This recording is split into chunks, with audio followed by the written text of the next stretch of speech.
Hello my dear students, welcome to my channel making mathematics easy. और आज हम इस वीडियो में डिस्कस करने वाले हैं स्टैटिस्टिक्स की एक बहुत ही कॉमन प्रॉब्लम है कि cumulative frequency distribution table given होती है हमें क्वेश्चन में, और जो क्वेश्चन होता है वो हम ऑर्डिनरी फ्रीक्वेंसी डिस्ट्रीब्यूशन टेबल से कर पाते हैं। तो यहाँ पे इस वीडियो का टॉपिक है convert cumulative frequency distribution into an ordinary frequency distribution. तो ये जो है ये 10th में ये जो प्रॉब्लम होती है वो गिवन होती है हमें, 11th में भी आती है और 12th में भी आती है। और जो कई बार हायर स्टडीज़ में भी इस तरीके का डेटा गिवन होता है तो वो हमें इस तरीके से गिवन होता है तो उसको हमें कन्वर्ट करना पड़ता है। तो ये कॉमन वीडियो है जो कि हम आज डिस्कस करने वाले हैं। तो चलिए स्टार्ट करते हैं। पहला है हमारे पास एक क्यूमुलेटिव फ्रीक्वेंसी डिस्ट्रीब्यूशन गिवन है less than type. Two type का होता है, लेस देन टाइप और मोर देन टाइप। ठीक है, लेस देन को बिलो भी लिखा जाता है कई बार और मोर देन को कई बार अबव भी लिखा जाता है। ठीक है, तो इससे कंफ्यूज नहीं होना है, लेस देन टाइप और बिलो टाइप एक ही बात होती है। ठीक है, तो अब सबसे पहले हम देख रहे हैं कि किस तरीके से हमें डेटा गिवन है। देखो, मार्क्स गिवन है हमें और नंबर ऑफ स्टूडेंट्स गिवन है। ठीक है, मार्क्स वाली जो कॉलम है उसमें लिखा हुआ है लेस देन 10 मीन्स 10 से कम, या कई बार बिलो 10 भी लिखा हुआ रहता है। तो एक ही बात है, मीन्स यहाँ जो भी हमारे पास नंबर है, जो इंटरवल क्लास है वो क्या है, 10 से कम है। समझ रहे हो ना, लेस देन 10 है मीन्स 10 से कम।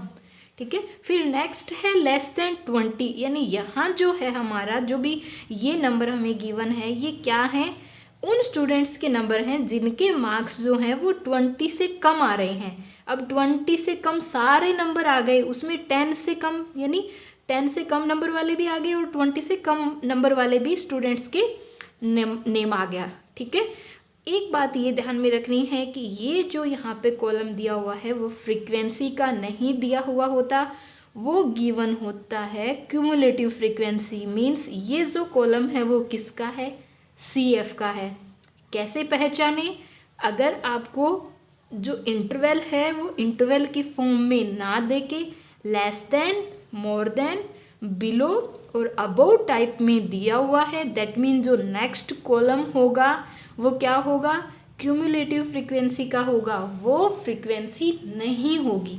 तो सबसे इम्पोर्टेंट चीज़ तो ये ध्यान में रखने की है कि ये जो नेक्स्ट कॉलम दिया हुआ है ये फ्रीक्वेंसी नहीं है, क्या है, क्यूमुलेटिव फ्रीक्वेंसी है।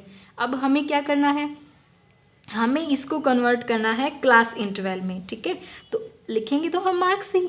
ठीक है, इसको हम किस में कन्वर्ट करेंगे, इंटरवल में कन्वर्ट करेंगे। अब देखो, इंटरवल में कन्वर्ट करने से पहले माइंड में ये होना चाहिए कि क्लास साइज क्या होगा, कितने का डिफरेंस आ रहा है, 10 का होगा। ठीक है, तो 10 का डिफरेंस आ रहा है तो क्लास इंटरवल का जो साइज़ है वो क्या होगा, 10 होगा। ठीक है, अब अगर हम पहले क्लास इंटरवल की बात करें तो वो क्या होगा, लेस देन 10, 10 से कम ही होगा। दैट मीन हमारी जो हायर लिमिट है, जो अपर लिमिट है वो क्या होगी, 10 ही होगी ना।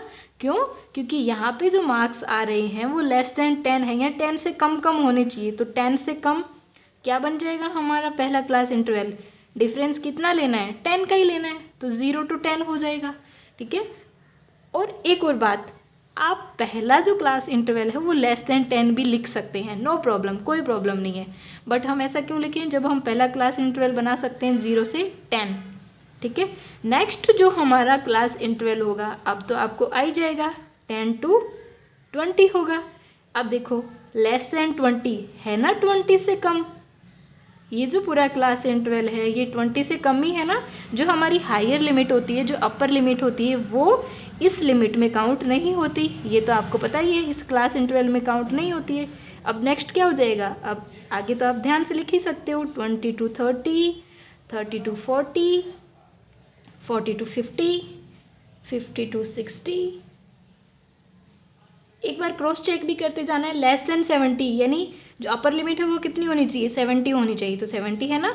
70 to 80, 80 to 90 एंड 90 to 100। 100 से कम ही है ना, लेस देन 100 ये, ठीक है। तो ये बन गया हमारा क्लास इंटरवल। और अब जो नेक्स्ट कॉलम होगा वो क्या होगा, फ्रीक्वेंसी।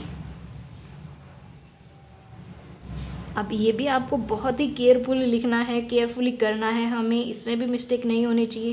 पहली बात ध्यान में रखने वाली है, जो पहला फ्रीक्वेंसी आएगा वो सेम आएगा, 5 ही लिखना है। लेकिन किसमें, लेस देन टाइप वाली जो क्यूमुलेटिव फ्रीक्वेंसी डिस्ट्रीब्यूशन में को कन्वर्ट करें हम, उसमें पहली फ्रीक्वेंसी सेम आएगी, 5 ही, ठीक है। क्यों आएगी, क्यों तो पता, क्यों जो है वो माइंड में आ जाना चाहिए। जैसे ही हम कुछ समथिंग, हम न्यूज़ सुनते हैं, कुछ नया सुनते हैं कि मैम क्यों हमने 5 लिखा, क्यों, क्योंकि लेस देन 5 यानी लेस देन 10 यानी 10 से कम मार्क्स कितने स्टूडेंट्स के आए हैं, 5 स्टूडेंट्स के आए हैं। तो 0 से 10 ही लिखा है ना हमने 10 से ज़्यादा मार्क्स वाले बच्चे थोड़ी लिखे हैं। तो 0 to 10 कितना है, 5 ही है। अब देखो ध्यान से सुनो, यहाँ पे जो ये 15 है उसके अंदर कौन से स्टूडेंट्स आ रहे हैं, वो स्टूडेंट आ रहे हैं जिनके मार्क्स 20 से कम हैं, है ना। तो 20 से कम में कौन सा वाला आ गया, ये वाला भी तो आ गया ना, ये 5 स्टूडेंट्स भी आ गए। लेकिन यहाँ पे जो हमने क्लास इंटरवल लिखा है उसमें 10 से ज़्यादा और 20 से कम वाले लिखे हैं। ये जो हमारा क्लास इंटरवल है उसमें उन स्टूडेंट्स के मार्क्स हैं जिनके मार्क्स 10 to 20 हैं। लेकिन ये 15 में तो ये 5 भी तो इंक्लूड हो रहा है ना, लेकिन हमें तो इंक्लूड नहीं करना। तो इंक्लूड नहीं करना तो क्या करना है, माइनस करना है। 15 में से 5 को माइनस किया तो कितना आ गया, 10 आ गया, ठीक है। तो ये चीज़ हमें ध्यान में रखनी है। अब देखो, अब तो आपको समझ में आ ही गया होगा, पहला तो एज इट इज़ लिखना है और बाकी को हमें माइनस करके लिखना है। माइनस करके क्यों लिखना है ये भी समझ में आ गया होगा। ये देखो 20 स्टूडेंट्स हैं यहाँ पे और इनके मार्क्स कितने हैं, लेस देन 30 हैं। अब लेस देन 30 वाले में कौन से आ गए, 20 से कम वो वाले भी आ गए, 10 से कम वाले भी आ गए, सारे ही आ गए ना। तो अब क्या करना है, 20 में से ये 15 को क्या करना है, माइनस करके लिखना है, ठीक है। ठीक है, तो अब हम क्या करेंगे, 20 में से 15 को माइनस करके लिखेंगे, 5 आएगा। 35 में से 20 को माइनस करके लिखना है 15, 55 में से 35 को माइनस करके लिखना है 20, 62 में 55 को माइनस करके लिखना है तो आएगा 7, 80 में से 62 को माइनस करेंगे 18 आएगा, 86 में से 80 को 6 आएगा, 94 में से 86 को माइनस करेंगे तो ये आएगा 8 और 100 में से 94 को माइनस करेंगे 6 आएगा। एक बार फिर से देख लो, पहला जो फ्रीक्वेंसी है वो हमें सेम लिखना है जो क्यूमुलेटिव फ्रीक्वेंसी गिवन है उसके इक्वल। बाद में हमें क्या करना है, माइनस करते हुए जाना है। 15 में से 5, 20 में से 15, 35 में से 20, 55 में से 35। क्लियर है। अब चेक तो करेंगे ना कि हमने सही किया है कि नहीं किया। कैसे चेक करना है, फ्रीक्वेंसी का सम करना है।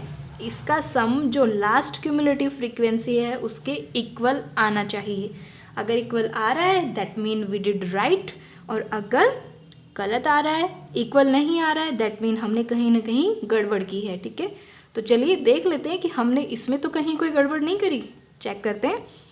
10, 15, 20, 35, 55, 62, 80, 86, 94, 100। दैट मीन हमने ये एकदम सही किया है। तो ये हमने कन्वर्ट किया है less than type cumulative frequency distribution को ऑर्डिनरी फ्रीक्वेंसी डिस्ट्रीब्यूशन टेबल में हमने कन्वर्ट कर दिया। अब हम कन्वर्ट करने वाले हैं मोर देन टाइप जो क्यूमुलेटिव फ्रीक्वेंसी डिस्ट्रीब्यूशन है उसको। ठीक है, तो ये हमें क्या दिया हुआ है, मोर देन टाइप या अबव भी लिखते हैं, और यहाँ पे गिवन है नंबर ऑफ स्टूडेंट्स, और ये फ्रीक्वेंसी नहीं है। क्या गिवन है, ये गिवन है क्यूमुलेटिव फ्रीक्वेंसी। ठीक है, ये क्या है, क्यूमुलेटिव फ्रीक्वेंसी है। अब यहाँ पे क्या आएगा, अब यहाँ पे मार्क्स क्लास रखेंगे। अब देखो यहाँ पे लिखा है मोर देन या अबव 50, मीन्स यहाँ पे जो भी मार्क्स हैं वो 50 से ज़्यादा हैं। 50 से कम की बात नहीं हो रही ना, 50 से ज़्यादा की बात हो रही है। दैट मीन लोअर लिमिट क्या होगी, 50 होगी। लोअर लिमिट का तो मतलब ही होता है ना कि हाँ भाई इससे तो ज़्यादा ही होना चाहिए। तो यहाँ पे हमें जो मार्क्स लेने हैं वो 50 से ज़्यादा लेने हैं। तो हमारे पास लोअर लिमिट हो जाएगी 50 और अपर लिमिट क्या होगी, देखो कितने का डिफरेंस है, 5 का डिफरेंस है ना। दैट मीन अपर लिमिट हो जाएगी 55। ठीक है, तो ये ध्यान में रखना है, थोड़ा सा कॉमन सेंस यूज़ लेना है, प्रॉब्लम को विजुअलाइज करना है, इमेजिन करना है कि हम क्या लिखें यहाँ पे। तो मोर देन टाइप है, दैट मीन मोर देन 50 है, 50 से ज़्यादा है, तो 50 से कम थोड़ी ले सकते हैं, नहीं ले सकते ना, 50 से ज़्यादा ही लेंगे। अब नेक्स्ट क्या हो जाएगा, आगे तो आप समझदार हैं। 55 to 60, 60 to 65, 65 to 70, 70 to 75 and 75 to 80, या इसको हम मोर देन 75 भी लिख सकते हैं, लेकिन होना तो चाहिए 75 से ज़्यादा ही। समझ रहे हो ना। अब हमें क्या लिखनी है, फ्रीक्वेंसी लिखनी है। मीन्स हमें उन स्टूडेंट्स के नंबर लिखने हैं जिनके मार्क्स 50 to 55 के बीच में आए हैं। तो इसके जैसे सेम लिख दें, 100 लिख दें, नहीं, ये जो टोटल नंबर है वो कितने स्टूडेंट्स का है, जिनके मार्क्स 50 से ज़्यादा हैं। अब 50 से ज़्यादा तो 55 भी है, 60 भी है, 65 भी है, 70 भी है, 75 भी है। यानी ये जो सम गिवन है, जो यहाँ पे सम सबसे नीचे गिवन होता है, यहाँ पे सम सबसे ऊपर गिवन होता है। भाई ये लेस देन है, ये मोर देन है, उल्टा है ना, तो डेफिनेटली उल्टा तो होना ही है। तो क्या करना है, यस माइनस करना है। 100 में से 98 माइनस करेंगे 2 आएगा, 98 में से 90 माइनस करना है, कितना आएगा 8 आएगा, 98 में से 78 माइनस करेंगे 12 आएगा, 98 में से 54 माइनस करेंगे 24 आएगा, 54 में से 16 माइनस करेंगे 38 आएगा, और लास्ट वाली जो क्यूमुलेटिव फ्रीक्वेंसी है वो सेम आएगी। आ रहा है ना समझ में। देखो इसमें तो ऊपर वाली frequency first cumulative frequency equal थी, इसमें लास्ट वाली। अब क्या करना है, यस क्रॉस चेक तो करना ही है। इसका सम कितना आना चाहिए, यस 100 के इक्वल आना चाहिए। सो 16 to 38 होता है 54, 54 एंड 24 होता है 78, 78 और 12 होता है 90, 98 एंड +2 100, तो हो गया ना 100 इक्वल दोनों। ठीक है, तो ये हमने बहुत ही एक इम्पॉर्टेंट सा टॉपिक था जो कि हमने एक वीडियो में, एक छोटे से वीडियो में डिस्कस कर लिया है और बहुत इम्पोर्टेंट है। सबसे ज़्यादा चांसेस होते हैं इस तरीके की डिस्ट्रीब्यूशन टेबल देना।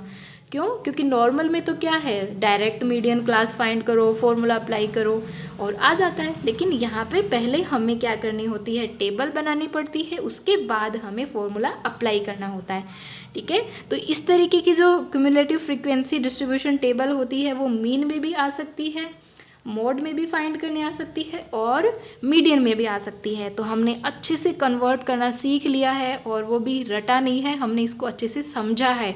हर एक चीज़ के पीछे मैंने रीज़न भी दिया है कि हम ऐसा क्यों कर रहे हैं। ठीक है, okay students, always be happy and always be positive. Good bye.